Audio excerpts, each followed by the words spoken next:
Welcome to the channel, everyone.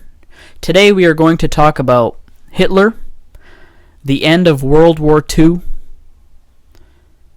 and what we should have done, what people should have done. And welcome. This is not a history or historical channel. That's not my niche.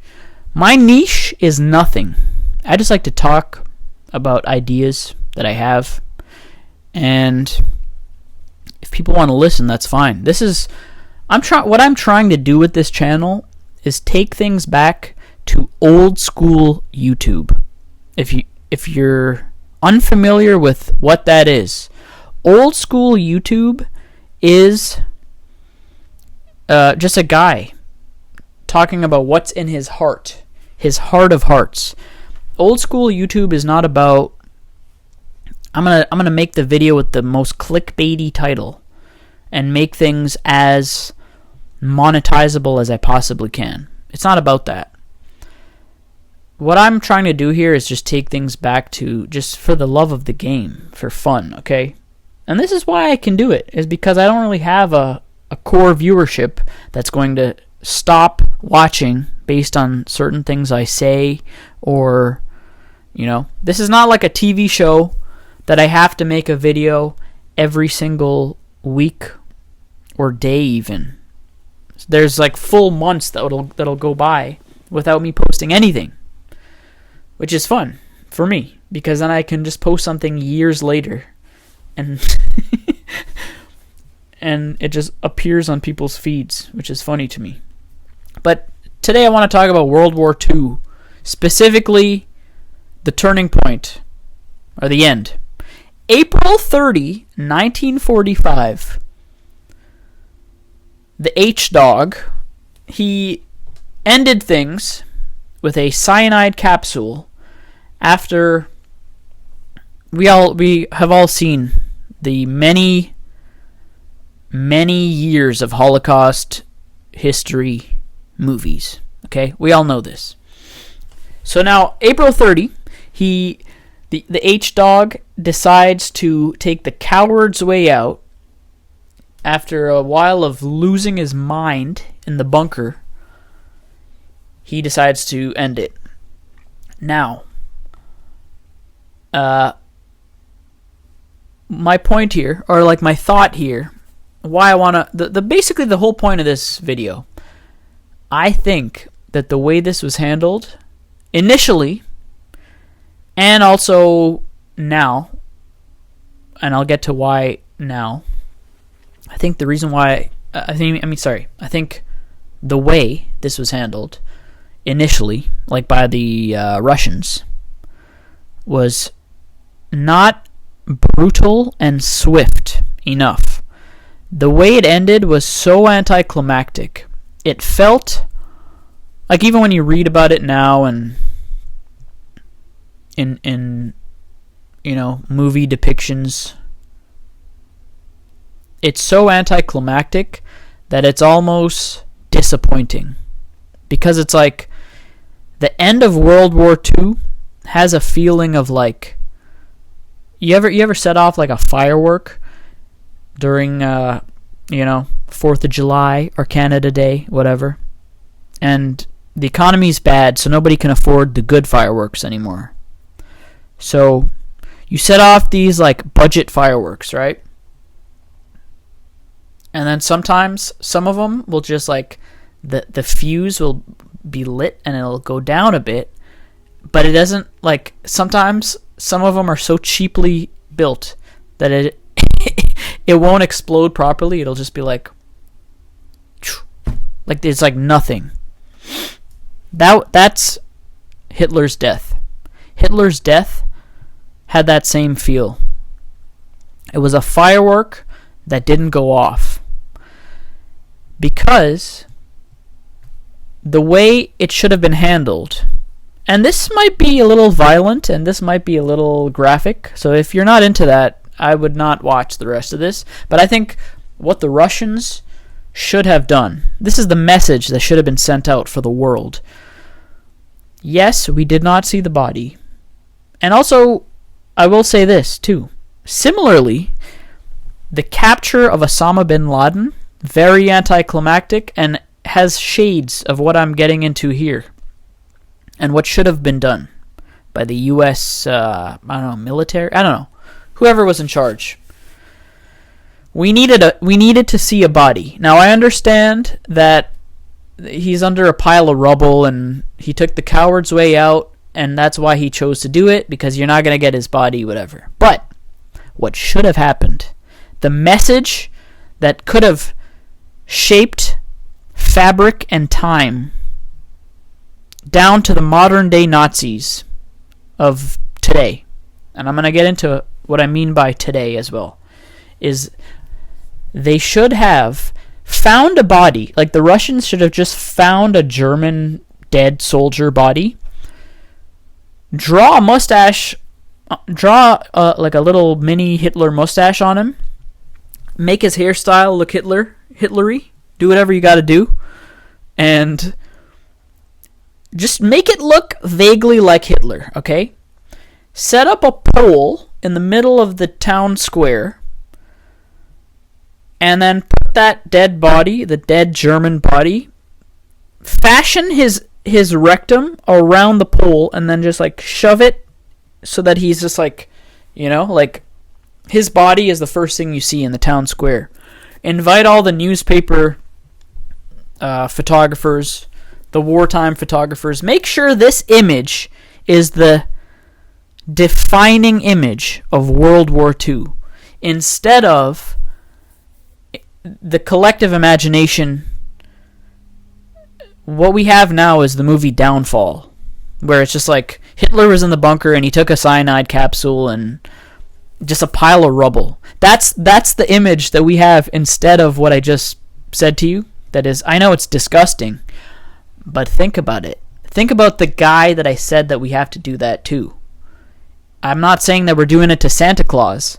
I'm saying that we're doing it to a bad guy to send ripples of a message in time, for the end of time, okay? Because if you go to Germany now, which I have done because I am a history fan, or not I don't know, is history fan a correct way to say it? History buff? I don't think history fan is a good phrase, because that just sounds like you're a fan of everything that happened.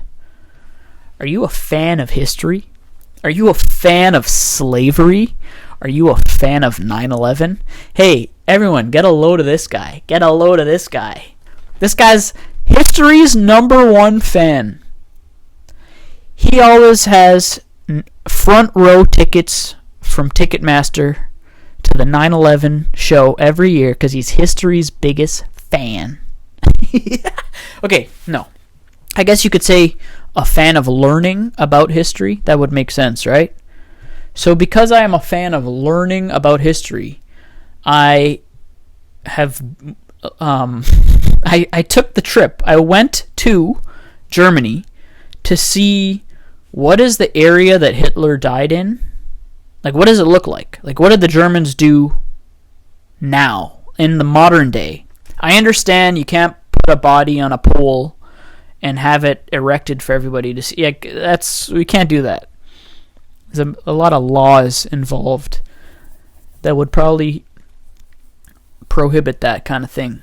But listen to this, and I'm not making this up. You can go ahead and look it up, okay?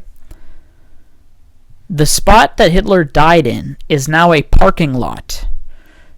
So you might go there without any knowledge of where you're parking.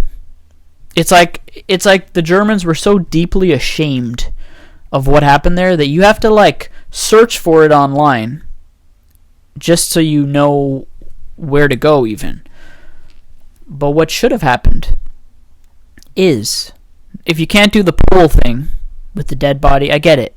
That's what the Russians should have done initially. But what they should have done now is send some kind of like message. We need some kind of brutal and swift message. Anyway, what I wanted to say about the modern day and the effect that this has had is that it translates to modern day Nazis, because I feel like there's this sentiment among a lot of these groups that, look, one of the worst guys in history never had to face the consequences of his actions. And there wasn't like a feeling of a true loss. It was almost like a surrender, but with like dignity. And that's not something that he should have had. He shouldn't have been allowed to have dignity, even in death. That's why I said the pole thing. Is that he should have been deeply humiliated, his body desecrated, just horrible things. Because now when you look at the history books, the years of Nazi imagery are far worse than anything that happened to Hitler at the end. It's like you ever play a game of Monopoly? The person who wins knows that they're going to win 9 hours in advance, but the person who loses is forced to play out the rest of the game. And like whether or not they're going to win, they have to play the rest of the game. What Hitler did is like the equivalent of like shoving the Monopoly board and just saying, I quit. But he should not have been afforded, like he shouldn't have been allowed that luxury. And I feel like I can't prove this. This is old school YouTube. I'm not a professor of history. I'm not a intelligent, super genius guy. But I suspect that whether it's subconscious or conscious, I don't know how you would put this, this has had an effect on modern day Nazis, because they, for the rest of time now, the message is sent. Oh, we can be horrible people, and all we have to do is just, at the last possible second, just push a button, just take a little cyanide capsule, and then that's it, and we don't have to deal with anything. That's the message that the end of the war sent to all villainy for the rest of time, is that for the rest of time, anyone bad can just give up, and they're not going to be forced to live out their Monopoly game sentence of just, oh, I lost, but now I have to suffer in the consequences. So anyway, that's it. That's my idea, or that's my feeling about the war that nobody asked me to do, but I just wanted to share this with you. It was a very anticlimactic moment in history, with one of the most brutal and violent and disgusting leading up tos ever, and then it just fizzled out.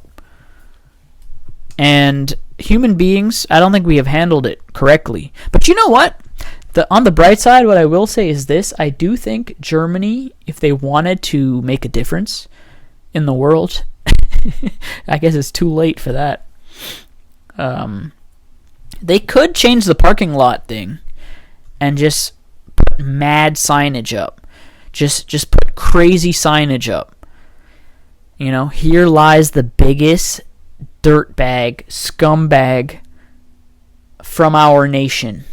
No, he's not from their nation. But you get my point. It's like, here lies this Austrian guy who came to our nation and he did such and such. We are deeply ashamed. Apologies for the rest of time. And, yeah. That's it. Whoops. That's it for now.